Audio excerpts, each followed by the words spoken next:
రైతన్నలందరూ కూడా ఒకటే గుర్తుపెట్టుకొని మన ప్రభుత్వం రైతుల సంక్షేమం కోసం చాలా కష్టపడుతుంది. వారి కోసం ప్రతి ఒక్కటి చేయని ప్రోగ్రాం అంటూ లేదు. చాలా ప్రోగ్రాం మేడం చెప్పారు ఇంతవరకు, చాలా బాగా ఎక్స్ప్లెయిన్ చేశారు మేడం గారు. ఈ కార్యక్రమాలన్నీ కూడా రైతులు ప్రతి ఒక్కరు వినియోగించుకోండి.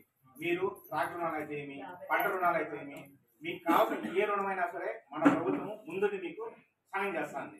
దాన్ని మనము సంతోషిస్తున్నాం. కాబట్టి ఈ అవకాశం ఏదైతే ఉందో ప్రతి ఒక్కరూ కూడా బాగా వినియోగించుకొని అదేవిధంగా మీరందరూ కూడా బాగా డెవలప్ కావాలని మనస్ఫూర్తి కోరుకుంటున్నాను. ఖచ్చితంగా మనం దగ్గరలోనే మన సొసైటీ బ్యాంక్ని, మన ఆఫీస్ని కూడా మనము వెంకటేశ్వర థియేటర్ ముందులో కూడా మారుస్తున్నాము.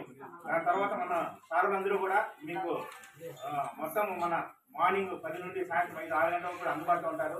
మన సొసైటీ ద్వారా గోల్డ్ లోన్లు కూడా మనం తొందరలో నిలబోతున్నాము. అది కూడా సాయం ద్వారా సాయం చేస్తాము. దాంతోపాటు ఎరువులు, యూరియా ఇవన్నీ కూడా ప్రతి ఒక్కటి కూడా మన సొసైటీ ద్వారా ప్రతి ఒక్కరికి అందించాలన్నదే మన ప్రభుత్వం యొక్క ధ్యేయం. అదేవిధంగా సార్ చెప్పేంత ముందు మన మోడీ గారు కానీ, మన కేంద్ర ప్రభుత్వం కానీ, లేదా రాష్ట్ర ప్రభుత్వం కానీ ప్రతి ఒక్కరు కూడా ఇన్సూరెన్స్ అనేది చాలా ముఖ్యం.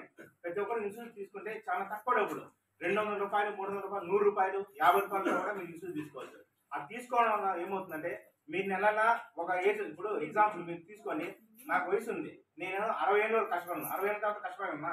దాని తర్వాత మనం కన్నా ఈ సంపాదించడంతో మనం నెలకి 100 రూపాయలు, 200, 500 అట్లా మనం కానీ సేవింగ్ చేసుకోగలిగితే మనకు 60 ఏళ్ళు వచ్చిన తర్వాత మనకి నెల 10,000, 15,000, 5,000 అట్లా మనము పెన్షన్ తీసుకోవచ్చు. అదేవిధంగా మనం లేని సమయంలో మన నామినీకి అంటే మన భార్య భర్తలకి, పిల్లలకి కానీ వాళ్ళకి మన డబ్బులు వాళ్ళకి చేరుతాయి. కాబట్టి కుటుంబం చాలా సంతోషంగా ఉంటుంది. కాబట్టి